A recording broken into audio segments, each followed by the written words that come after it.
Amen.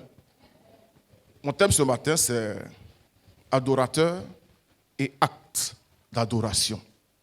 Amen. Il faut répéter après moi, adorateur et acte d'adoration. Ce matin, je veux, en quelques points, dire ce qu'un adorateur fait. Pourquoi on l'appelle adorateur? Amen. Pourquoi on l'appelle adorateur? Quand on dit à quelqu'un qu'il est corps habillé, policier, ou bien il est enseignant, ça veut dire que quand il se lève le matin, partout où il va, ce qu'il sait faire, ce qu'il doit faire et ce qu'il est supposé faire, c'est enseigner ou bien mettre la sécurité. Quand la Bible dit que toi et moi nous sommes des adorateurs, ça veut dire que quand on se lève matin, midi, soir, partout où nous sommes, quel que soit le temps, notre travail, c'est d'adorer Dieu. Amen. C'est pourquoi dans Jean 4, le verset 23, mais l'heure vient, et elle est déjà venue, où les vrais adorateurs adoreront le Père en esprit et en vérité. Car ce sont là les adorateurs que le Père demande. Quand on parle d'adorateur, c'est celui qui adore. Ici, le mot adorer n'est pas au présent simple de l'indicatif. C'est un présent continu. Un présent continu. Amen. Ça veut dire qu'il adore. Aujourd'hui, je vais dire ça comme ça pour que tu puisses comprendre. Hier, il adore. Aujourd'hui, il adore. Demain, il adore. Ça veut dire que lui, son verbe présent, là, ça ne change jamais. Ce n'est jamais au passé, ce n'est jamais au futur. C'est tout le temps présent. Parce que le Dieu que tu adores aussi n'est pas au passé, n'est pas au futur. Il est présent. Il a dit à Moïse, le Dieu qui s'appelle Je suis. S'il y a un Dieu qui s'appelle Je suis, qui veut qu'on l'adore, donc il y a aussi des adorateurs qui adorent chaque jour, chaque seconde. Amen. Donc toi et moi, nous sommes des adorateurs. Je voudrais ce matin dire quelques points. Comment, en quoi est-ce qu'on peut te reconnaître comme un adorateur? Comme un adorateur. Amen. Le mot adorer, c'est quoi? C'est shakwa en hébreu. Ça veut dire se courber. Ça veut dire se prosterner. Se courber, abaisser, abattre. J'ai appris ça sur la Bible Strong.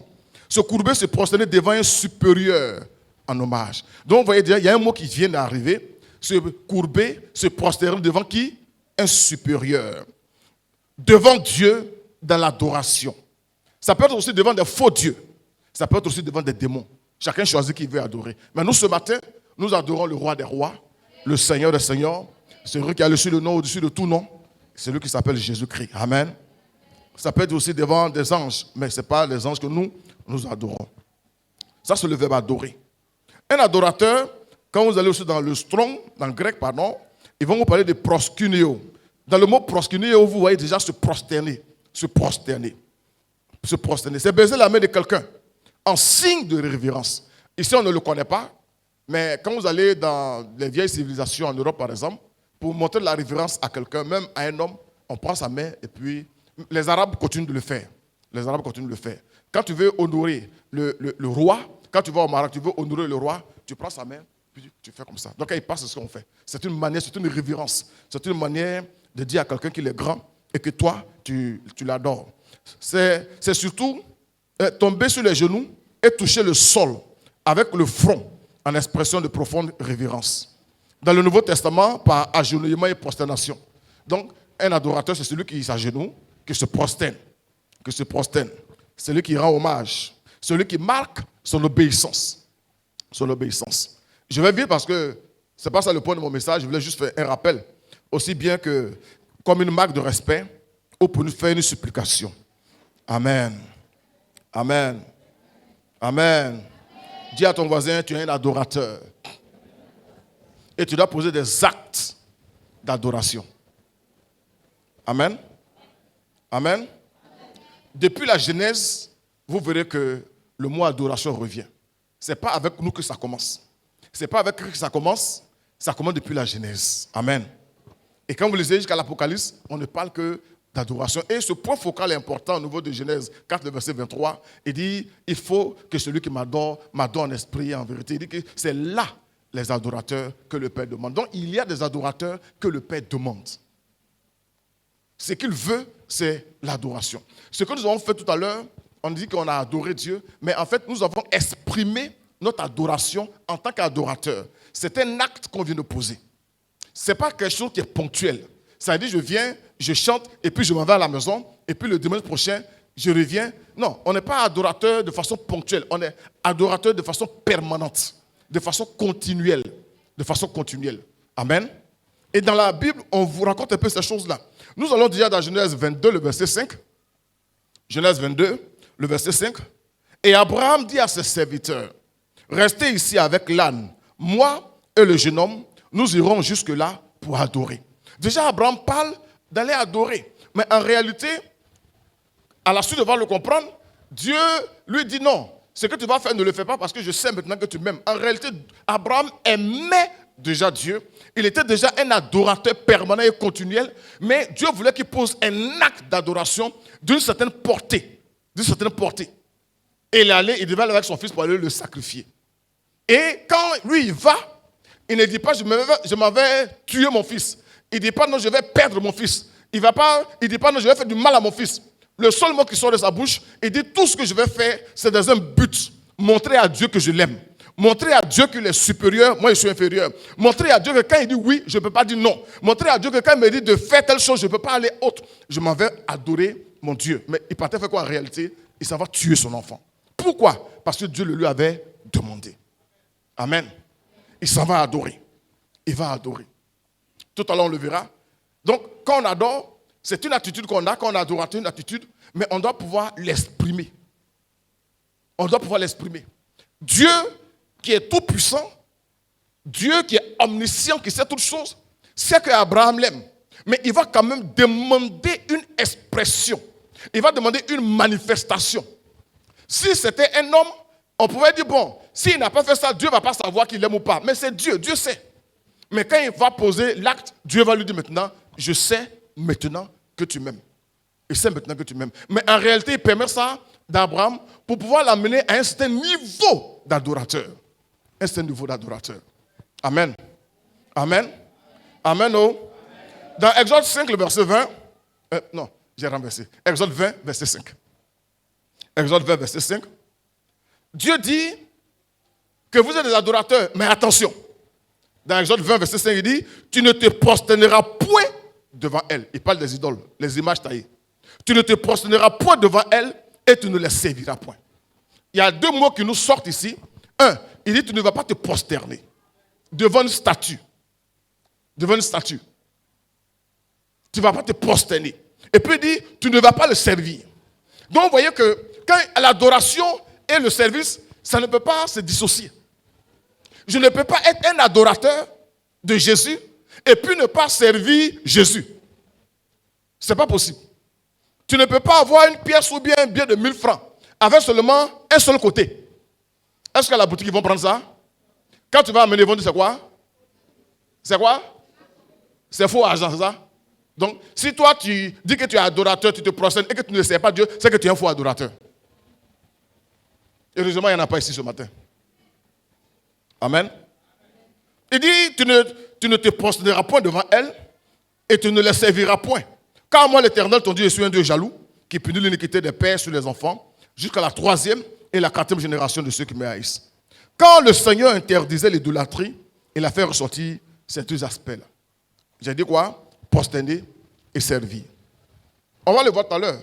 Prosterner, c'est ma vie, c'est l'intérieur. Mais comment moi je sais que tu es un adorateur? Si tu ne me le montres pas. On va conclure avec ce verset dans Jacques.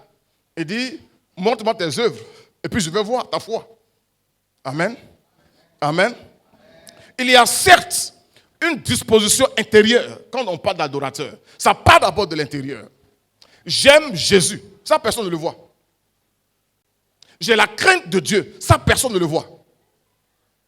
Je suis un adorateur. Ça, personne ne le voit. C'est intérieur. C'est intérieur. Et c'est normal. Parce que Dieu dit que ce n'est pas les apparences qu'il regarde. Il regarde d'abord quoi? Le cœur. C'est normal que tout soit d'abord intérieur. Mais ça ne peut pas rester seulement intérieur. S'il y a quelque chose à l'intérieur, l'extérieur doit pouvoir le voir aussi. Par des actes. Par des actes. Amen. Amen, hein? Amen, oh? Amen. Donc il y a une disposition intérieure qui se manifeste par des actes concrets. Par des actes concrets. Le tout ne reste pas dans le cœur. C'est une fausse religion. De dire, moi, mon Dieu, c'est dans mon cœur. Oui. Si c'est dans ton cœur que ça ne soit pas, il y a un problème. Il y a un problème. Même à Abraham, Dieu a demandé qu'il manifeste son adoration pour lui. Et il dit, je me vais adorer. Et puis il prend son enfant. Il prend son enfant. Il ne faut pas te décourager, mais je vais aller très vite. Je vais vous donner 10 actes rapidement. Quand il dit 10, il faut dire, il a dormi ici. Tu ne dors pas ici. Amen. Tu n'as pas dormi ici. 10 actes que toi et moi nous posons en tant qu'adorateurs. Premièrement, la prière. La prière. On a dit souvent à des policiers, mais toi tu es policier puis on ne te voit jamais en tenue de policier. C'est le matin, il te dit, mais toi tu es adorateur puis tu ne pries jamais. Amen. On a fait beaucoup d'études sur la prière, je voudrais juste souligner un élément. Prier suppose que tu reconnais une autorité supérieure. Un adorateur reconnaît qu'il y a une autorité supérieure. Il y a un être suprême. Parce que comme on va le voir dans Hébreux 7:7, on dit c'est l'inférieur qui demande au supérieur et puis on dit que c'est le supérieur qui bénit l'inférieur. Quand je viens devant Dieu pour demander, quand je viens devant Dieu pour prier, parce que je sais qu'il y a quelqu'un qui est supérieur, il y a quelqu'un qui est au-delà de moi. C'est pourquoi, quand il y a une situation, je vais vers lui. Est-ce que toi, dans ta famille, là, quand tu as un problème d'argent, tu vas vers celui qui est plus moisi que toi? Tu vas vers lui. Même quand tu dis, je me vois le tonton Georges. Qui est Georges ici? Personne. Quand tu dis, me vois tonton Georges, on dit qui? Georges. Georges, il va faire quoi pour toi? Georges qui se cherche là. Si nous pouvons prier et demander des choses à celui qui est assis sur le cercle de la terre, c'est parce que nous croyons que c'est un être suprême. Nous croyons qu'il a toute autorité. C'est lui qui a de tout pouvoir m'a été donné. Donc le simple fait de t'approcher dans la prière montre que tu reconnais que lui, il est Dieu. Alléluia. Alléluia. Alléluia. Oh. Alléluia. Oh. Et dans Hébreux 7, le verset 7, on dit, c'est sans contredit l'inférieur qui est béni par le supérieur. L'inférieur qui est béni par le supérieur. L'un des actes pour montrer que nous sommes adorateurs, que nous reconnaissons ce que nous manifestons, c'est d'abord la prière. Je crois que c'est dans Psaume 65, toi qui écoutes la prière, tous les hommes viendront à toi. Le fait de prier, que ce soit intercession, adoration, intercession ou bien requête, tout ça, tu es en train de manifester comme ça que tu reconnais qu'il y a un Dieu et que toi tu es adorateur. Tu te connectes à lui. Tu te connectes à lui. Amen. C'est pourquoi Jésus a dit quand vous priez, dit notre Père. Qui est où ça? Quand quelqu'un est aux cieux, que toi tu es sur la terre, tu es en train de montrer que vous n'êtes pas camarades. Vous n'êtes pas quoi? Amen. Notre Père qui est aux cieux. Qui est aux cieux. Amen. Premier acte. Pourquoi on reconnaît que toi tu es un adorateur? C'est la prière. Deuxièmement, c'est la méditation de la parole. Ça fait partie des actes qu'un adorateur pose. Continuellement, journellement, partout. La méditation de la parole. La Bible contient les paroles du maître. Chercher à comprendre les paroles de son maître est un acte de soumission et de considération. Je répète, chercher à connaître les paroles du maître, du Seigneur, ça veut dire que tu le reconnais comme étant un maître. Ça veut dire que tu reconnais son autorité. Ça veut dire que tu le considères. Tu le considères. Quand le Premier ministre parle, et puis il dit, il y a le président qui a dit telle chose, nous venons sur le nom du président, il est en train de montrer qu'il a de la considération pour quelqu'un qui est plus haut que lui. N'est-ce pas? Vous avez des gens, j'étais la dernière fois, on allait à la basilique, il y a mon ancien professeur d'histoire, Jean-Noël Loukou, c'est lui qui est le directeur permanent de la basilique, je sais pas ça, truc UNESCO là. Mais quand vous arrivez là-bas, il y a des livres, Oufou avait dit, Oufou a dit, on a écrit, Oufou a dit, Oufou a dit. Mais il y a des gens au PDCI qui connaissent toutes les paroles de Oufou par cœur. Il y avait un qui est décédé maintenant qui s'appelait Bala Keïta. C'était un bon griot. Mais on ne peut pas venir réciter les paroles de quelqu'un qu'on ne considère pas. Est-ce que tu considères Jésus? Est-ce que tu as du respect pour Jésus? Sa parole doit pouvoir avoir un sens pour toi. Sa parole doit pouvoir être une référence pour toi. Quand tu aimes ton père, même quand il décède, tu te dis, quand mon père vivait, il disait ça. il me disait ça, il me disait ça. Parce que tu as encore du respect, de la considération pour ton père. Pour ton père. Un adorateur, c'est celui qui est scotché. C'est celui qui a collé à la parole pour savoir son maître là, qu'il adore, son maître là, qu'il considère, son maître là, qu'il prie. Il dit quoi? Quand il va aller au village, quand il va rencontrer des frères, des soeurs, il va rencontrer des choses. Les gens vont dire oui, c'est bleu, c'est vert, c'est bleu, c'est vert. Lui, il a une seule question. Et Jésus lui dit quoi? Et Jésus dit quoi? Mais pour savoir ce que Jésus dit, c'est pas, ça est là. C'est pourquoi nous, toi et moi, en tant qu'adorateurs, nous dévorons les paroles du Maître. Et quand nous causons entre nous, nos références ne sont que la parole du Maître. Rabboni, Jésus-Christ. La Bible dit, Jésus a dit, la Bible déclare, la Bible dit. Nous, c'est ça qui est dans notre bouche. Même, excusez-moi, même pour aller aux toilettes, on prend même un verset biblique pour dire ça.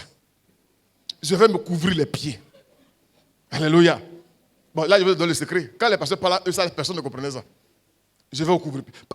C'est la Bible. Parce que nous, on pense qu'en dehors de ce que Jésus peut dire, il n'y a pas quelqu'un qui peut dire encore quelque chose de plus intéressant.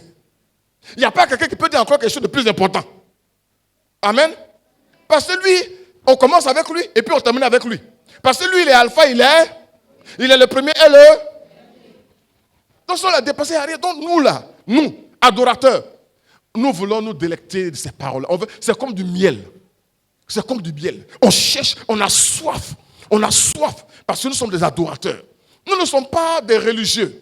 Nous ne sommes pas des professionnels. Je ne suis pas un pasteur professionnel. Je suis un adorateur. Un pasteur professionnel, c'est celui qui fait ce qu'il a envie de faire. Il apprend juste ce dont les gens ont besoin. Et puis il vient proclamer. Puis lui continue d'aller faire ses conneries. Je suis un adorateur.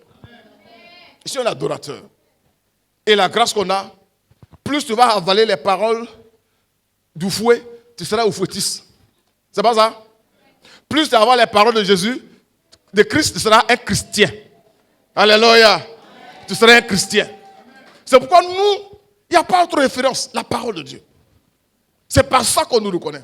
Même dans le car, dans le bac, partout où je suis en train de voir les paroles de mon maître. Et puis je suis là, je lis un verset, puis je souris. Et puis je ferme les yeux, puis je suis content. Et puis mon voisin dit vraiment, je comprends pourquoi la Bible rend fou les gens là. Mais parce qu'il n'a pas compris à faire là.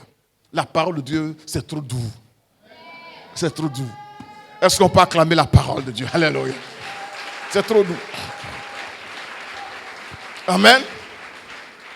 Mon fils me disait ce matin, mais papa, pourquoi tu as beaucoup de Bibles comme ça? Il dit, mon fils, tu ne peux pas comprendre. Chaque année, chaque 2 ans, moi, j'achète une nouvelle Bible. Une nouvelle Bible. Une nouvelle Bible. Vous savez, mon portable là, quand il fait 2 ans, 3 ans, je trouve que les vieux, ils changent. Mais ma Bible aussi, c'est la parole du maître. Chaque année, je change. Parce que moi, chaque année, quand je prends la Bible là, je prends, je lis, je souligne, j'écris, je souligne, quand à la fin, c'est fini. Si je prends la même Bible, c'est qu'elle est soulignée là, il n'y a pas à me concentrer dessus. Donc, je dépose, je prends une autre encore. Une autre encore. Une autre encore. Amen. Je préfère lâcher une Bible à 25 000, à 30 000, que de ne pas avoir de Bible et puis porter une chaussure qui fait 103 000 francs. Et puis ça marche dans la poussière. Amen.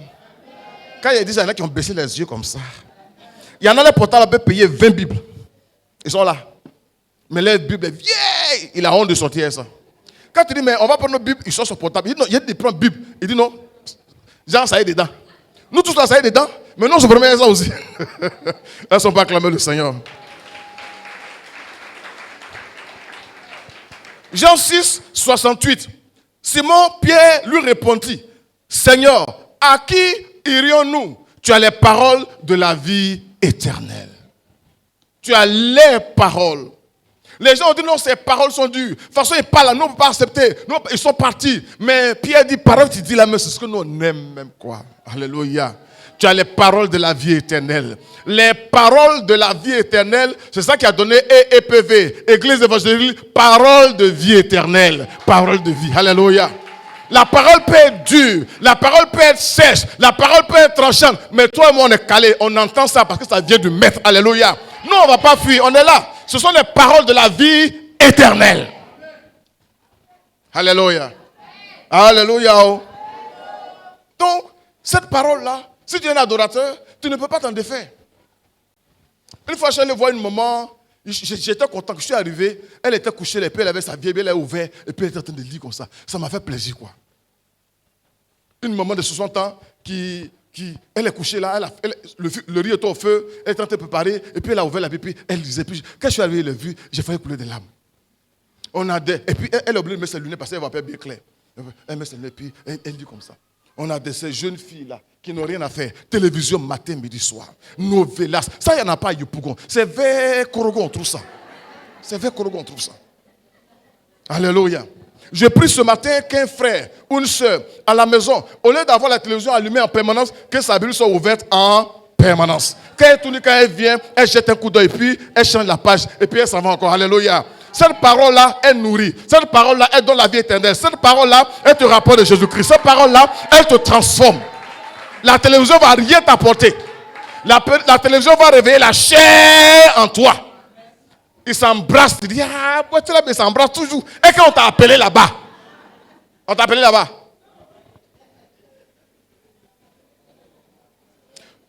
Troisième élément, troisième acte d'adoration, c'est, je vais le dire comme ça, peut-être ce n'est pas correct, mais c'est aller au culte. Aller aux arts. Un policier qui ne va jamais au commissariat. Vous ne trouvez ça trop bizarre? C'est pas bizarre? Moi, je trouve ça bizarre. Policier qui ne va pas au poste. Un sous-préfet qui ne va pas à la sous-préfecture. Un adorateur qui ne va pas au lieu conventionnel d'adoration. Ah! Ah! Dis à ton voisin, ah! Comment j'exprime mon adoration?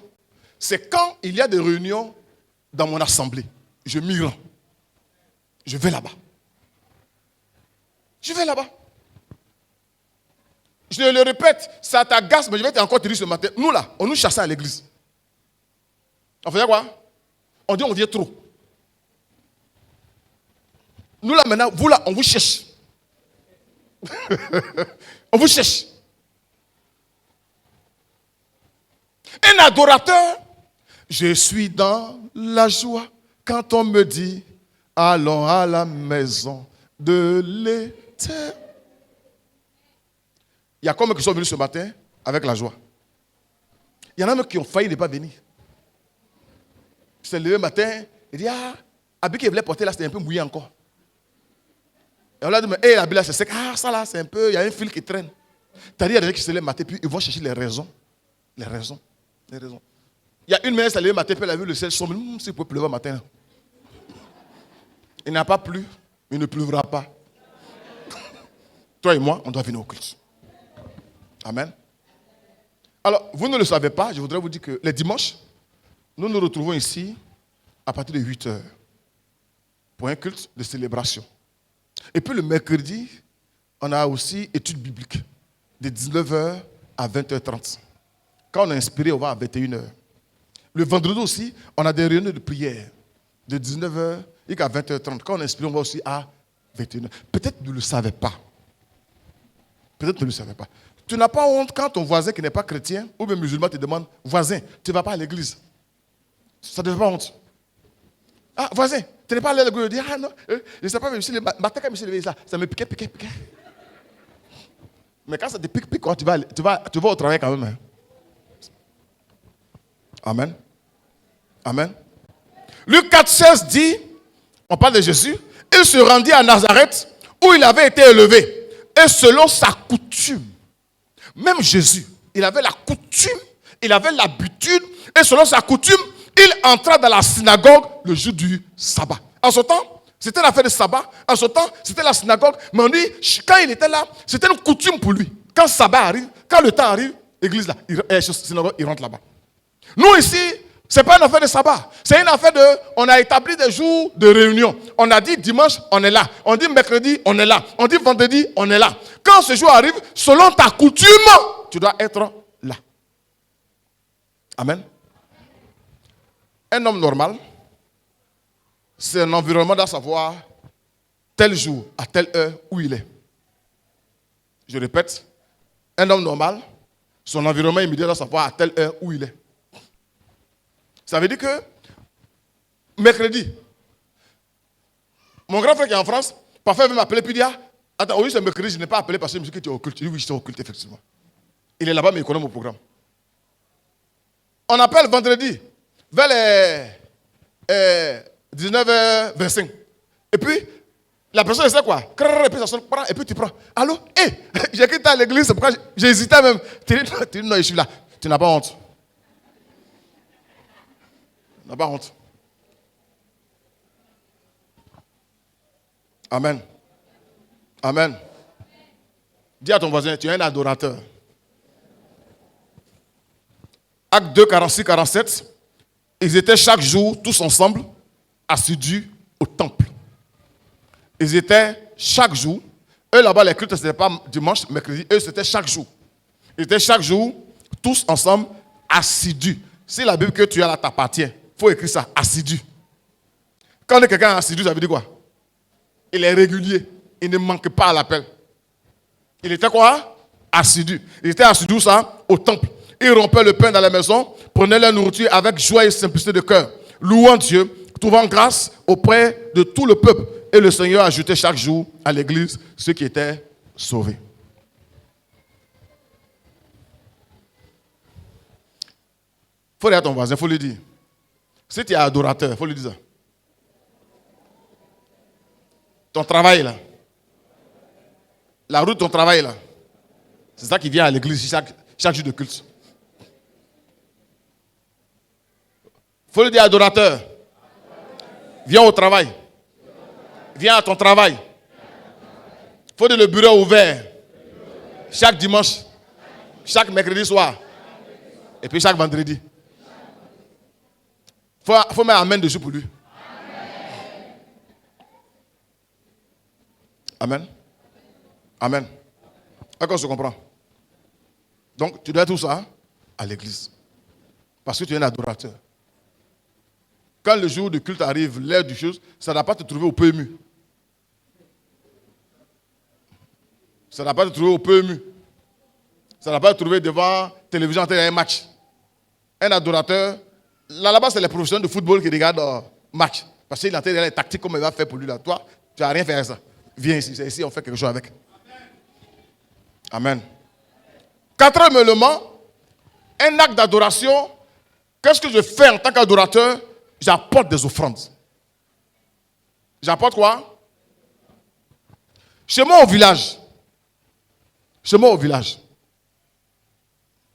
J'étais à Tagbana. Quand les parents vont consulter les fétiches, l'eau, machin, ils font là. Vous savez ce qu'ils envoient? Ils envoient poulet. Ils envoient poulet. Quand ils vont faire l'adoration, ils envoient quoi? Poulet, avec cola. Et puis arrivé le féticheur, il va encore réclamer des choses.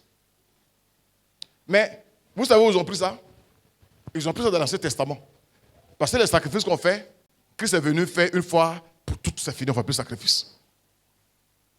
Mais une adoration coûte quelque chose. Un adorateur paye quelque chose. Quand il dit payer, pas parce que c'est ça qui doit lui apporter quelque chose, quoi que ce soit, non. Mais il y a une contrepartie. Pour nous, nous l'aimons parce qu'il nous a aimé le premier. Lui, il nous a aimés, il a donné sa vie. Nous aussi, si nous l'aimons, on doit aussi donner notre vie. C'est donnant-donnant. C'est ce qu'on appelle, dans le langage chrétien, il a donné sa vie à Jésus. Toi et moi, nous avons donné notre vie à Jésus. Et on est devenu adorateurs. Malheureusement, il y en a qui ont donné leur vie à Jésus. De temps en temps, il dit à Jésus, ma vie qui te donne, donne-moi, je vais aller. C'est comme les enfants, quand ils donnent 1000 francs à leur maman pour attraper, l'argent finit jamais. Ah, ça, vous savez ça. C'est ce qu'on fait avec Jésus. Amen. Amen. Genèse 22, 9 à 10.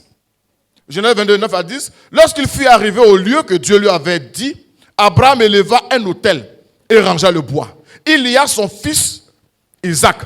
Il le mit sur l'autel, par-dessus le bois. Puis Abraham étendit la main. Il prit le couteau pour égorger son fils. Il dit ça à adorer, non? C'est ça là. Un adorateur, il donne. Il ne donne pas parce que son Dieu en a besoin. Il ne donne pas parce que Dieu est serré. Il donne pour montrer sa reconnaissance, sa gratitude et son adoration. C'est pourquoi il dit quoi? Il dit tu vas te prosterner. Toute ta vie est soumise à Dieu. Tu te prosternes. Et l'autre, tu donnes tout ce que tu as et tout ce que tu es à Dieu. Amen. Amen. Amen. Oh. Dans Matthieu 2, le verset 11, ils entrèrent dans la maison, vit le petit enfant avec Marie, sa mère. Ils se prosternaient et l'adoraient. Il ouvrit ensuite leur trésor et il lui offrit en présent de l'or, de l'encens et de la myrrhe. Adorer sans que tu n'apportes quelque chose, ce n'est pas complet. Je ne suis pas en train de te dire que tu payes quelque chose ou bien tu viens acheter quelque chose dans la main de Dieu. Non. Tu le fais juste par reconnaissance, par gratitude et par adoration. C'est un acte.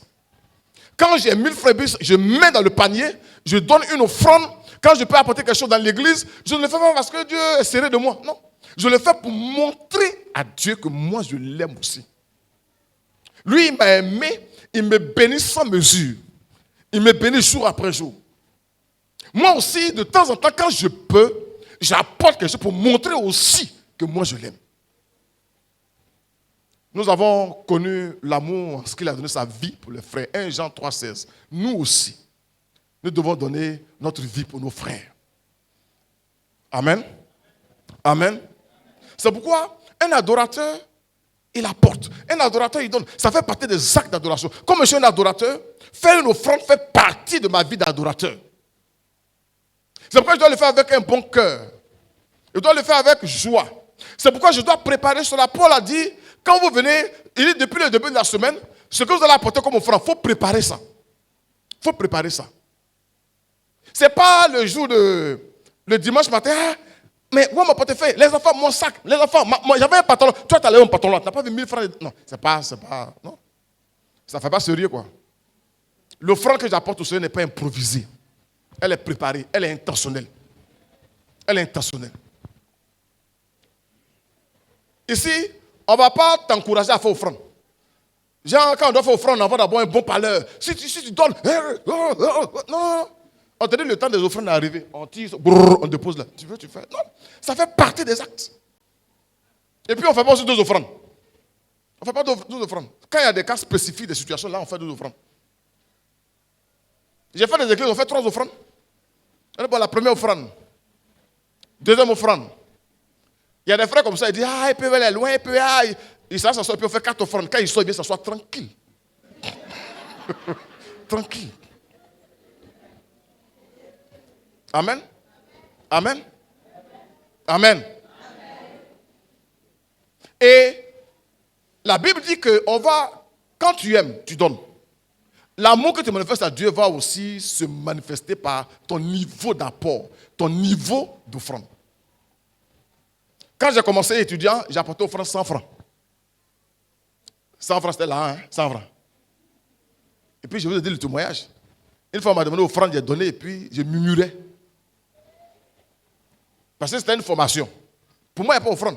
Il a gardé 100 francs, il allait boire. À ce moment, on mangeait garban 50 et puis poisson 50. On a dit de faire offrande. Et puis le pasteur insistait. Il m'a dit, c'est quelle offrande? Enseignement. Puis il a donné.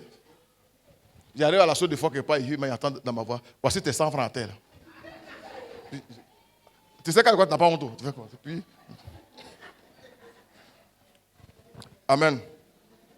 J'ai apporté 100 francs comme offrande. Il y a plus de 25 ans. Si aujourd'hui je continue de donner 100 francs, c'est que moi j'ai un problème. Il y en a qui sont là depuis 3 ans. Leur offrande n'a pas changé. Ah, toi aussi. Pour parler comme quelqu'un, il faut provoquer un peu Dieu quand même. 100 francs. Quand il avait offrande là, comme c'est jeton, il fait comme ça, puis il fait comme ça. Là, il n'y a pas de bruit. Maintenant, on a fait l'effort, on a envoyé maintenant. Là, tu peux pas. Donc, il regarde où il y a beaucoup de billets superposés là, et puis il met dessus. J'ai connu Galère. Ça, je connais ça avant toi. Je connais ça avant toi. Donc, on dépose comme ça, et puis ça ne fait pas bruit. Ça fait pas bruit. Et puis, quand tu n'as pas offrande comme ça, quand tu mets, tu danses fort. Parce que, en fait, non. Amen. Je n'ai pas d'argent, mais l'offrande doit être en fonction de la grâce que tu as. Je suis surpris, il y a des gens parmi nous qui ont 300, 400 000, 500 000 francs. Ils vont faire offrande 500 francs dimanche. Bon, mercredi, vendredi, on ne le voit pas. Donc, par mois, ça fait combien? Ah. Dîme là aussi, tu n'es pas régulier. Tu as dit dans 300 000, 400 000, tu as envoyé 2 000 francs. Ah. Dis à ton voisin, ah!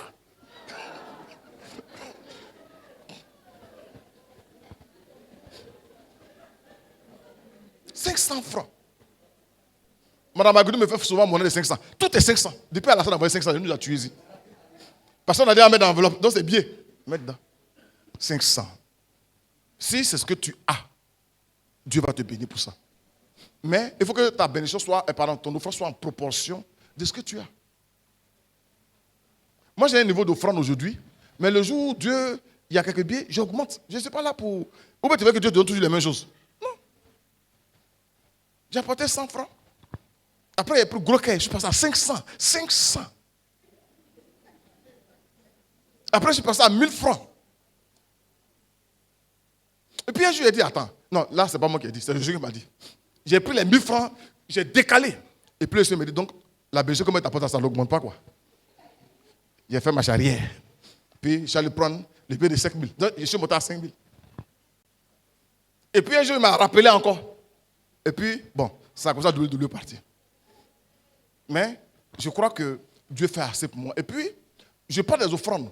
Et puis, Dieu a fait grâce, on a des temps d'action de grâce. Ça doit être une occasion pour quelqu'un. Si tu apportes ton offrande et puis tu me regardes là, tu n'as pas donné. Parce que tu penses que c'est à moi qui te donne. Moi, j'apporte l'offrande aussi. Moi, j'apporte dîmes aussi. Parce qu'il y en a qui pensent qu'ils apportent les dîmes, les offrandes pour les pasteurs. Ce n'est pas pour les pasteurs. Hein. Le pasteur, mais se cherche aussi. Il cherche à augmenter aussi son offrande. Amen. Ça fait partie de mon adoration pour le Seigneur.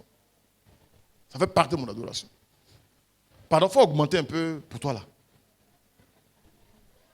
Je prie que ce matin, il n'y ait pas trop de 500 dans le panier. Même si tu as 500 que tu veux mettre dans une enveloppe, au moins que tu multiplies au moins par 4, 5, ça met dedans. Bon. On m'a raconté une histoire. Bon, j'ai lu ça. Je ne sais pas si c'est vrai ou c'est faux. Hein. Je ne sais pas. On est quelqu'un à l'église et puis André a mis sa main, il cherchait quoi, il ne sait pas. Et puis il y a un gars qui... Son voisin a pris 10 000, il lui a montré. Et puis il a mis dans le panier. En fait, le monsieur, c'est pas les 10 000 c'était pour lui. Mais ce n'est pas ça qu'il voulait faire comme offrande. Il cherchait une petite pièce qui n'est pas là-bas.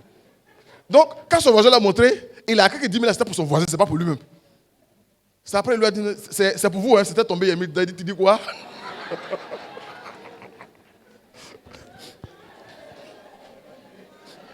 On l'a obligé à être béni.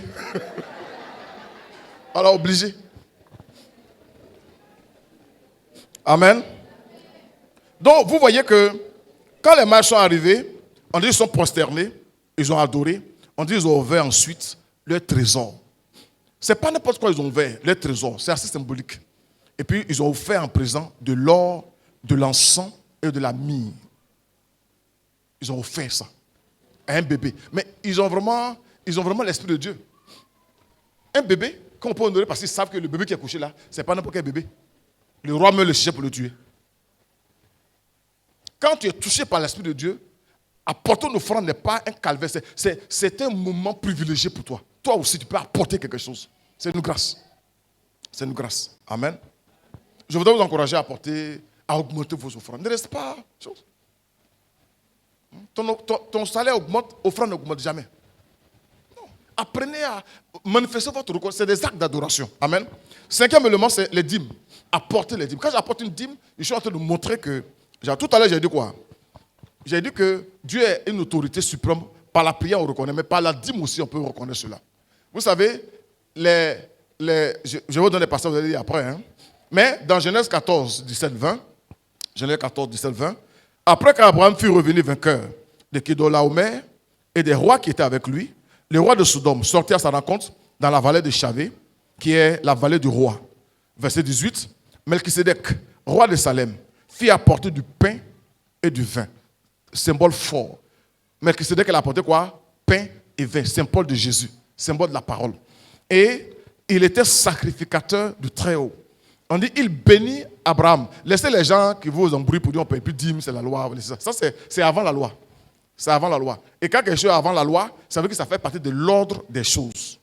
Ce n'est pas une loi qui a établi la dîme. Abraham, il va se trouver devant Melchisédek. On dit, il bénit Abraham. Il dit, béni soit Abraham par le Dieu Très-Haut, maître du ciel et de la terre. Béni soit le Dieu Très-Haut qui a livré tes ennemis entre tes mains. Et Abraham lui donna la dîme de tout. Un supérieur qui bénit un inférieur, il reçoit la dîme. Quand j'apporte la dîme à l'église, je suis en train de montrer que tout ce que je suis, tout ce que j'ai, tout ce que je possède, c'est sous la domination d'un roi. D'un roi. Vous voyez même avant, bon, je n'ai pas envie de... Vous voyez dans Josué 16, 10 par exemple, on dit il ne chassait point les Cananéens qui habitaient à Gézer. Et les Cananéens ont habité au milieu d'Éphraïm jusqu'à ce jour. Mais il fut assujetti à une tribu. Quand un roi assujettit un autre roi, pour montrer qu'il est assujetti à l'autre, il dépend de l'autre, il lui apporte un tribut, un impôt. La dîme était au départ un impôt que le peuple d'Israël apportait pour montrer leur soumission à l'autorité qui avait été établie. Mais aujourd'hui, on ne le fait pas ce n'est pas un impôt, c'est une forme d'adoration que nous faisons à notre Dieu. Une forme d'adoration. Pour nous montrer que nous sommes soumis à lui. Amen. Nous sommes soumis à lui. Et vous avez Jacob, dans Genèse 28, 20, 22. Jacob fit un vœu en disant, Genèse 28, 20 à 22, si Dieu est avec moi et me garde pendant ce voyage que je fais, s'il me donne du pain à manger et des habits pour me vêtir, si je retourne en paix à la maison de mon père, alors l'Éternel sera mon Dieu. Cette pierre que j'ai dressée pour monument sera la maison de Dieu. Et je donnerai la dîme de tout ce que tu me donneras. Je donnerai la dîme. C'est une affaire de nos pères qui ont fait ça. Nos pères qui ont fait ça. Ils montrent qu'il y a une autorité supérieure, ils sont soumis. Et ils montrent par là ils manifestent par là, une forme de reconnaissance en tant qu'adorateur. Tu reconnais par là que tout ce que tu reçois là ne vient pas d'un fétiche, ne vient pas d'un marabout, ne vient pas d'une eau quelconque, mais tout ce que tu as vient de Dieu. Et quand ça vient de Dieu, tu enlèves une partie, genre impôt, tribut, on appelle ça dîme à l'église, pour manifester ta reconnaissance et ton adoration. Tous les adorateurs le font sans murmurer. Sans murmurer, il faut dire amen. Sans murmurer, il faut dire amen. Alléluia. Oh. Alléluia. Oh. 2 Rois 3, 4, 5. Pour ceux qui écrivent, 2 Rois 3, 4, 5.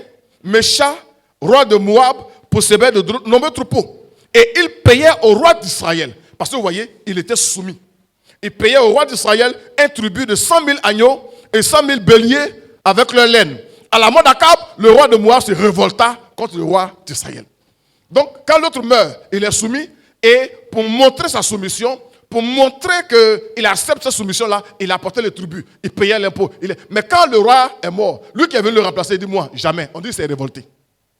Quand il se révolte, il n'apporte plus de tribut. Donc, quand toi, tu n'apportes pas la dîme, c'est une révolte que tu es en train de faire. Tu es en train de dire à Dieu que toujours là, tu penses que c'est toi qui es établi sur moi, tu es mon patron, quoi. À partir de maintenant, je te dis que ce que j'ai eu là, c'est à ma propre sueur. Ce que j'ai eu là, c'est moi-même qui ai fait des efforts. Ce que j'ai eu là, c'est pas toi. Et puis, dîme là, je bloque. C'est ce que tu es en train de dire à Jésus chaque jour. Et malheureusement, quand tu gardes, ça ne suffit pas. Ça ne suffit pas. Parce qu'il y a quelqu'un qui s'appelle dévoreur. Ça lui donne le droit. Ça lui donne le droit. Parce que quand les rois étaient soumis à d'autres rois, quand ils payaient le tribut, les rois, sous qui ils étaient établis, les protégeaient. Ils les protégeaient. Il dit, pour vous, je menacerai. Quand j'apporte ma dîme en signe d'adoration, je le dis, ce n'est pas un impôt, ce n'est pas un tribut, je le dis pour qu'on puisse comprendre, j'apporte cela en signe d'adoration, de reconnaissance à Dieu. Quand j'apporte ça, Dieu me protège. Dieu me protège. Amen. Amen. Nous le faisons par adoration, amour et non par contrainte. C'est pourquoi ici, on vous contraint. On ne vous contraint pas, pardon. On vous encourage, on vous motive. J'ai fait des communautés où il y a le cahier des travailleurs. On va commencer à faire ça ici. On va t'obliger à être béni. Il y a des cahiers. Et puis, quand on atteint, une fois je me rappelle, le pasteur a appelé un restaurant dans le temple, pardon, dans son bureau. J'étais là ce jour-là. Et puis, il dit, mais monsieur, quand je regarde ton nom, on dit quoi? Et puis, le restaurant dit non, d'ici la fin de la semaine, je vais régler ça. Il dit, ah, faut faire vite, hein, parce que ton nom est là. Moi aussi. Pasteur Kagé, il faut faire liste des travailleurs. Jusqu'au 5-10, quand on ne va pas, ben, on ne comprend pas.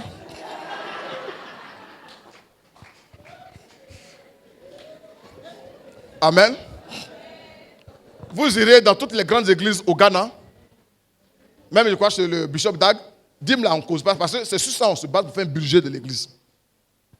Donc quand tu n'as pas payé, on t'appelle, on dit, ah, on compte sur ta dîme pour pouvoir réaliser les plans de l'église. Mais ici, on est obligé d'aller, on se rend par hasard, quoi. Tu ne sais pas qui va donner, qui ne va pas donner. En temps normal, si on sait qu'on a 10 travailleurs, on connaît à peu près le montant. Parce que toi, ton salaire ne va pas diminuer, ça va augmenter. Donc, on sait qu'on peut s'attendre peut-être à 3-4 millions. On peut faire une planification. Mais on ne peut pas. On peut pas. Mais les gens se lèvent ici, ils courent, ils disent, il va faire, et puis il ne fait pas, et puis il n'y a rien. Et puis il respire bien. Amen. Amen. Bon, je vais accélérer, il est presque l'heure. 6e élément, un adorateur, il loue ou il chante les louanges de Dieu. Il fait quoi? Il fait quoi?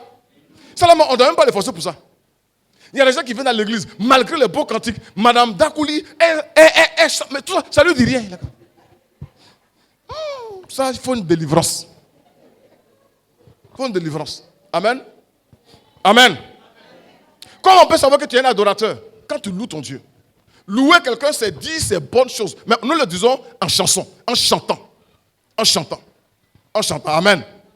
Dans le psaume 150, verset 1 à 6. Louez l'Éternel. Louez Dieu dans son sanctuaire. Louez-le dans l'étendue, où éclate sa puissance. Louez-le pour ses hauts faits. Louez-le selon l'immensité de sa grandeur. Louez-le au son de la trompette. Louez-le au son du luth et la harpe. Louez-le avec le tambourin, avec les danses. Louez-le avec les instruments à cordes et les chalumeaux. Louez-le avec les cymbales sonores. Louez-le avec les cymbales retentissantes. Verset 6. Que tout ce qui respire loue l'Éternel. Quand je loue, on dit que tout ce qui respire. Est-ce que tu reconnais que la respiration que tu as actuellement, c'est Dieu qui a mis ça en toi? Si tu sais que c'est Dieu qui a mis ça en toi, c'est pour que tu sois vivant. Et si tu es vivant, c'est pour que tu puisses le louer. Tu puisses le louer. Quand tu loues Dieu, tu es en train de lui montrer que tu reconnais que la force et la grâce que tu as ce matin de pouvoir chanter, c'est pour lui. Donc tu manifestes ta reconnaissance. Alléluia. Alléluia. Si ton Créateur, c'est ton Créateur qui te donne la vie, et celui qui maintient la vie en toi chaque jour, on doit pouvoir reconnaître cela. On doit pouvoir lui dire merci. On doit pouvoir le célébrer. Le célébrer. C'est pourquoi souvent il faut pouvoir donner des cantiques spirituels. Des cantiques spirituels. Des cantiques quand à la croix. Là, tu entends dire des choses. Amen. Mais les cantiques, on dit ça là. On dit quoi dedans? Il faut louer Dieu avec des paroles. Avec des paroles. Est-ce que quelqu'un avec moi dit oui, il faut dire puis ça entend non, je n'ai pas entendu. Bon, ça là. On lui dit comment on lui dit comment on a ça. Quand on vient louer Dieu, il y a des paroles que nous proclamons. Et puis ça accompagne des danses. Donc il faut que ce soit des paroles. À la croix. Puis tu vois, je transpire comme ça. Puis je chante les pensées à la croix. Jésus a tout payé. Chanter des choses. Amen. Amen. Je ne savais pas que j'avais du prix à terre. Et puis tu tournes un coup comme ça. Tu chantes, tu chantes. C'est pourquoi quand vous chantez aussi, parlez clairement pour que nous puissions comprendre les paroles. Ça ne veut rien dire. Elles ne sont pas acclamées le Seigneur. Amen. Donc un adorateur loue, il parle. Oh Dieu, tu es grand, Dieu, tu es merveilleux, lui n'est semblable à toi. Donc, dans la louange, dans l'adoration aussi, on proclame ces paroles-là. 7e élément, un adorateur, c'est celui qui danse pour le nom du Seigneur. Il fait quoi? Et il fait quoi? Danser, c'est chanter, c'est battre les mains et puis sauter. Voilà comment en Israël on danse. Maintenant, on a envoyé ça dans nos cultures. Aussi, on prend ça pour danser. Amen. Voilà, vous avez des cultures où les gens remuent les fesses, tout ça. Bon, ça, c'est quelque chose aussi. Tu vois un garçon qui a été remué les fesses en train de... Bon, tout ça, c'est la culture. Amen.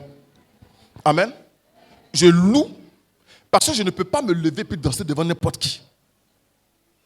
Quand le président de la République est assis, tu vois des ministres en train de danser devant lui. Parce que c'est une autorité. Tu n'as pas les ministres en train de danser devant son garde de corps. Est-ce qu'il peut faire ça? Non. On danse devant le supérieur. Donc quand je viens à l'église, je m'en fous du pasteur, je m'en fous des frères, et je suis venu adorer une seule personne, Jésus-Christ. Donc quand je me lève comme ça, moi ce n'est pas vous, hein, je sors les phases. Toi aussi, on est dansé, et le pasteur, il faut me regarder, hein. Moi, c'est au seul qui me regarde là-bas. Alléluia.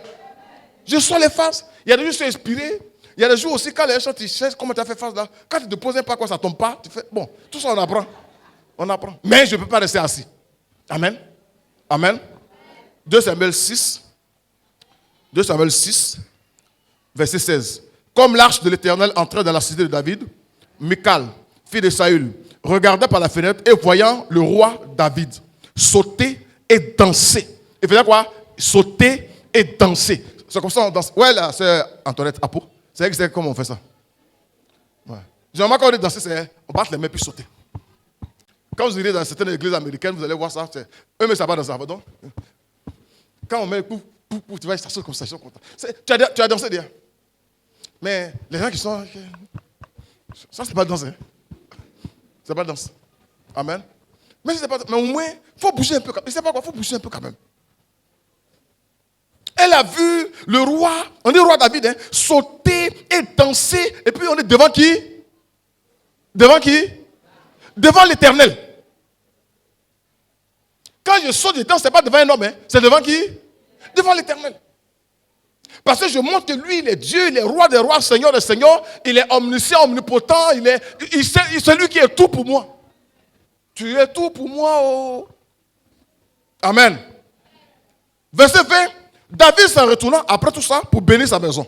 Et Michal, fille de Saül, sortit à sa rencontre. Elle dit, quel honneur aujourd'hui pour le roi d'Israël de s'être découvert aux yeux des servantes et des serviteurs. Quand il dit quel honneur, en fait, c'est une ironie. C'est quel déshonneur. Il s'est découvert aux yeux de ses servantes et ses serviteurs comme se découvrirait un homme de rien. C'est quand tu regardes ton voisin, tu ne penses que tu es quelqu'un. Mais devant Dieu là, toi et moi, nous sommes rien. Amen.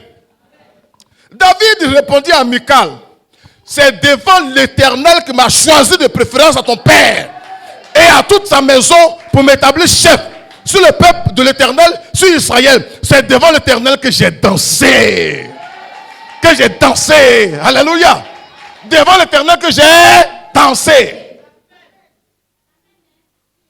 Dieu va prêcher ça, je fais ici. Et quand il a fait comme ça,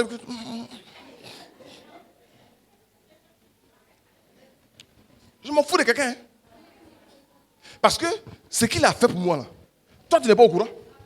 Et puis, moi, il est venu m'arrêter. À cause de toi, j'avais envie de danser. Non, hein? Non. On est en vie quand ce matin, c'est un miracle. Tu as eu riz local, tu as mis dans l'eau pour manger. C'est un miracle. Tu as dormi dans la maison, c'est un miracle. Quand tu venais, les gens avaient dirigé des voitures pour aller te cogner. Mais Dieu a mis sa main pour que toi, tu puisses arriver ici. C'est un miracle. C'est un miracle. Et tu arrives avec tout ce miracle-là. Mon ami. Mon ami. Amen. Amen. Oh. Que le Seigneur nous aide. Donc, retiens que ce n'est pas devant un homme qu'on danse. C'est devant Dieu, devant l'Éternel. Devant l'Éternel. Devant l'Éternel. C'est pourquoi, parfois, je suis choqué. Je vais dans des communautés. Le bishop, il est trop grand pour danser. Il est assis là. Quand les gens dansent.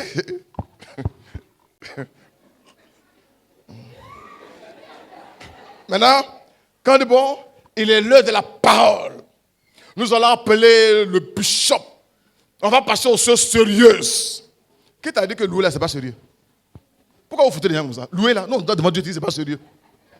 On va passer aux choses sérieuses maintenant. Et puis le bishop maintenant, on prend sa Bible, on dépose, quelque part sur ça, quelque peu dépose, puis il se lève maintenant, puis on acclame, puis alléluia. On va passer aux choses sérieuses. Il faut rester là. Hein? C'est quand tu arrives au ciel, tu vas voir que c'est toi qui n'es pas sérieux. Oui, oui. C'est toi qui n'es pas sérieux. C'est toi qui n'es pas sérieux. Mon ami, partout où tu arrives, hier j'étais à une consécration, à une sortie de pasteur. Je devais prêcher là-bas. Donc on m'a mis là, la femme du pasteur était là, le directeur était là, moi j'étais là, puis le pasteur Charles était là. Thibaut c'était là, il était assis derrière. Donc quand on dit, bon, on va louer le Seigneur. Bon, le directeur, je suis son père spirituel. Et je suis son mentor. Et je suis son directeur de mémoire. Et je suis plus âgé que lui. Donc quand je me lève et puis quand on a dansé, il a oublié de se lever aussi. C'est ça qu'il n'a pas l'habitude de danser. Mais il est obligé. Celui qui l'a présenté comme son mentor, son père, son directeur, il est là en train de faire des faces en veste. Tu as t'arrêter, tu as t'asseoir. Même David, devant l'Éternel. Quand je viens, moi je viens faire culte. Je ne viens pas pour prêcher. Hein. je vais faire culte, je vais louer mon Dieu, je vais adorer mon Dieu, je vais poser des actes d'adoration. Je fais ma danse, je fais mes phases, je fais mon offrande. Quand j'ai fini tout ça maintenant, je viens ici maintenant prendre la parole pour parler. Amen. Quand on me dit, tu viens d'où? Je viens du culte. Je suis allé louer mon Dieu. Je suis allé louer mon Dieu. Il n'y a pas de loueur professionnel ici. Et puis il n'y a pas de gens qui sont là pour rire les gens. Amen. Amen. Oh. Que Dieu nous bénisse. Quand il arrive, les gens ne veulent pas, moi, ils me laissent danser. Parfois, moi, j'aime d'aller devant même. Mais comme je ne suis pas trop sur mes phases, je peux pas. Bon, on va terminer, il reste 2. 8e élément, un acte d'adoration, il faut faire du bien aux autres. Dis à ton voisin, fais du bien aux autres. Faire du bien aux autres, je vais vous dire une chose. Je fais du bien à quelqu'un, ce n'est pas par sentiment, par émotion. Je le fais parce que Dieu dit de faire, point. Parce qu'il y en a qui disent, non, je voulais lui donner 1000 francs, mais je sentais pas. Il ne faut pas sentir, il faut me donner quand même. Amen. Si tu es méchant avant, tu n'as jamais senti? Tu n'as jamais senti? Mais Dieu dit d'aider. Donc quand quelqu'un est dans le besoin, que tu peux l'aider, il faut l'aider. Après, il faut aller sentir ce que tu veux sentir après. Amen. Fais du bien. Dans Matthieu 25, 40, et le roi leur répondra, je vous le dis en vérité, toutes les fois que vous avez fait ces choses à l'un des plus petits de mes frères, c'est à moi que vous les avez fait. Vous avez donné à boire, vous avez donné des habits, vous avez donné à manger, vous avez rendu visite en prison, vous avez rendu visite à l'hôpital. Il dit, quand vous avez fait ces choses-là, c'est à moi que vous avez fait ça. Et au verset 45 de Matthieu 25, il leur répondra, je vous le dis en vérité, toutes les fois que vous n'avez pas fait ces choses à l'un de ces plus petits, c'est à moi que vous ne les avez pas faites. À moi. Quand on fait le bien, on le fait, c'est pour Jésus on fait. Donc ça doit être intentionnel. Si je veux donner 100 francs à mon frère, dans ma tête, je le fais parce que je veux faire honneur à Jésus-Christ. Je suis un adorateur. Je vous assure, il y a des gens parfois qui n'ont pas envie d'aider. Mais Dieu dit d'aider, donc tu vas aider. C'est pourquoi il pousse le pion et dit quoi? Si ton ennemi a faim, il faut faire quoi? Donne-lui à manger. Parce que si ton ennemi a faim, tu as 2 choix. Ou bien c'est par émotion, tu ne seras pas convaincu. Ou bien c'est par obéissance à la parole de Dieu parce que tu es un adorateur, alors tu le fais. Nous faisons les choses intentionnellement. Nous le faisons pour plaire à notre Dieu. En tant qu'adorateur. En tant qu'adorateur. Et Dieu voit ça dans ton cœur. Dieu voit ça dans ton cœur. Amen. Et dans le psaume 146, verset 9, l'Éternel protège les étrangers. Il soutient l'orphelin et la veuve. Mais il renverse la voie des méchants. Je vous ai dit ici qu'il y a des gens, il y a l'étranger. Faites très attention. Il y a des gens que Dieu regarde. Il ne faut pas les mépriser. L'étranger, l'orphelin, la veuve. Et puis j'ajoute le pauvre. Le pauvre. Vous savez que dans tous les pays du monde, quand un président va être élu, il fait son programme basé sur les pauvres. Vous n'avez pas remarqué ça? Quand tu as réussi à aider les pauvres, tu as reçu ton pouvoir. Tu as reçu ton pouvoir. Les pauvres. Vous allez voir, il y a élection, c'est quand? Ils vont venir encore. Non, on réduit la pauvreté. Tout ça, c'est pauvre, pauvre, pauvre. C'est eux que Dieu regarde. C'est eux que Dieu regarde. Si tu veux être ami de Dieu, attache-toi aux pauvres. Aide les pauvres. Aide les veuves. Aide les orphelins. Ceux qui sont dans le besoin, il faut les aider. Dieu a le cœur dessus. Faites très attention aux étrangers. Faites très attention aux étrangers.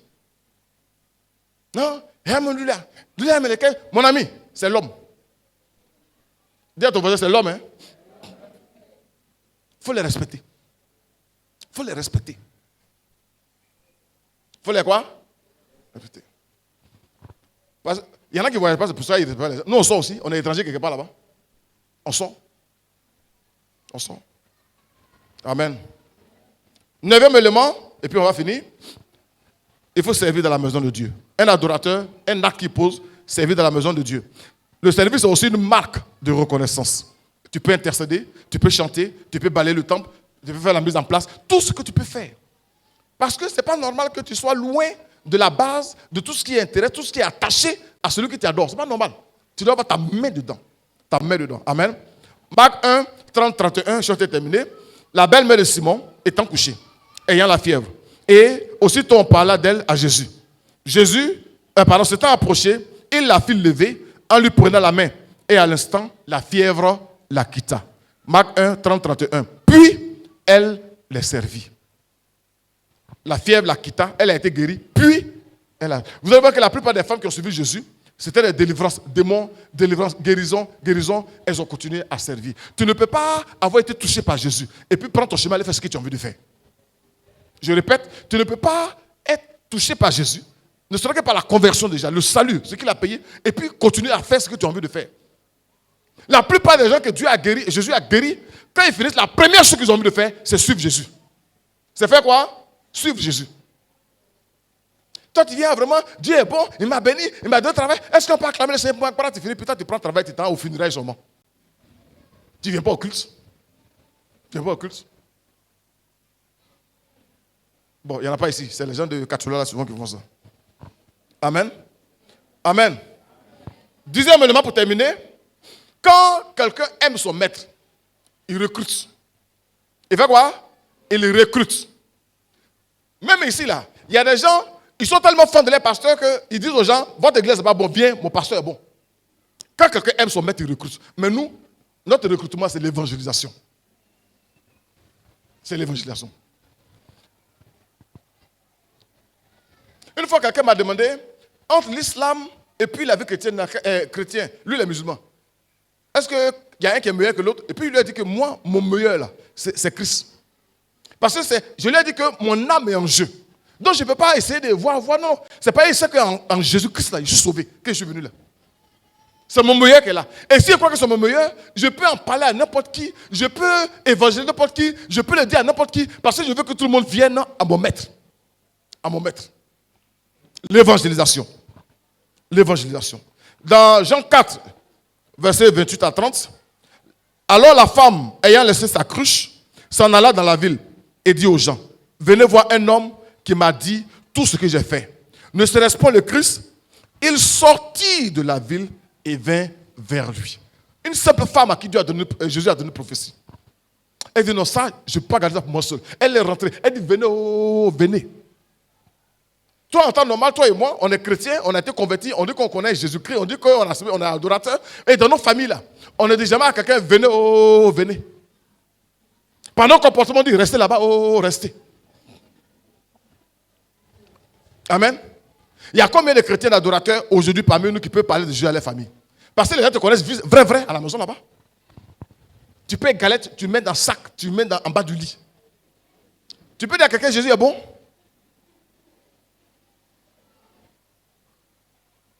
À la maison, là, tout le monde sait que tu as une petite go. Et on est à programme. Et puis tu vas à un brochure, tu déposes la table là-bas. Toi, tu sais que tu ne peux pas dire à Georges, allons à l'église. Allons à l'église. Quand on va, je dis, ah, ça va, pasteur. Tu es le pasteur de Georges. Ah, tu es son pasteur. Et je suis allé une fois comme ça chez quelqu'un là-bas. On dit, le gars m'a dit directement, vous avez du travail de. Moi-même, ça m'a découragé, quoi. Il dit, vous avez travaillé de. Pour dire que mon frère, là, en réalité, il y en a qui sont forts, hein. Ils sont 3 ou 4. Il y a son modèle à l'église, il y a son modèle à la maison. Et puis quand il voyage au funérail, il y a son modèle là-bas aussi. Son modèle là-bas. Nous devons recruter. Un adorateur, il a trouvé ce qui est le plus important. Quand un homme normal, un homme de la rue, trouve un bon féticheur, il envoie d'autres personnes chez le féticheur. N'est-ce pas? Quand il trouve un gourou, il envoie les autres, il dit, je connais un gourou. Moi aussi, je connais Jésus. Je dois pouvoir envoyer les gens à Jésus-Christ. Pour montrer aux gens que Jésus que moi j'ai choisi là, c'est mon meilleur. C'est mon tout. C'est mon tout. Amen. Il sortit de la ville et vint à Jésus. Amen. Amen. Alors, j'ai fini. Je vais récapituler. Un adorateur, il y a des actes qu'il pose. Premièrement, il prie. Deuxièmement, il lit la Bible. Troisièmement, il vient au culte. Quatrièmement, il apporte des offrandes. Cinquièmement, il apporte des dîmes. Sixièmement, il fait quoi? Il loue ou il chante. Septièmement, il danse quand il vient à l'église. Même à la maison. Même à la maison. Mais moi, j'ai remarqué une chose. Quand je suis à la maison, on dirait qu'il danse mieux que quand je suis ici. Bon, je suis solo. Je suis seul. Parfois, il danse devant le miroir. Là. Et puis, il voit que c'est joli. Il dit, bon, ça, il fait ça à l'église là-bas. Mais quand on arrive, ça va, mes pas sont mélangés. Peut-être que, je suis triste, je suis timide, c'est à cause de ça. Septièmement, danser pour le nom du Seigneur. Huitièmement, faire du bien aux autres. Neuvièmement, servir dans la maison de Dieu. Et puis dixièmement, recruter pour son maître ou bien évangéliser. La Bible dit dans Jacques 2:20, veux-tu savoir, ô homme vain, que la foi sans les œuvres est inutile. C'est pris dans un contexte, mais si ta foi là, il n'y a pas quelque chose qui est fait pour montrer ta foi là, on dit c'est comment? Inutile. Jacques 2:26 aussi dit quoi? Comme le corps sans âme est mort, de même la foi sans les œuvres est morte. Tu as la foi? Montre-nous ta foi. Tu es adorateur? Montre-nous ton adoration. Nous voulons voir. Que Dieu te bénisse et que tu deviennes un adorateur. Il y a une expression là. On dit que tu es pratiquant ou bien tu es quoi? Comment on dit ça? Adorateur, pratiquant. Amen. Adorateur, pratiquant. Il faut dire Seigneur Jésus, je veux t'adorer en esprit et en vérité.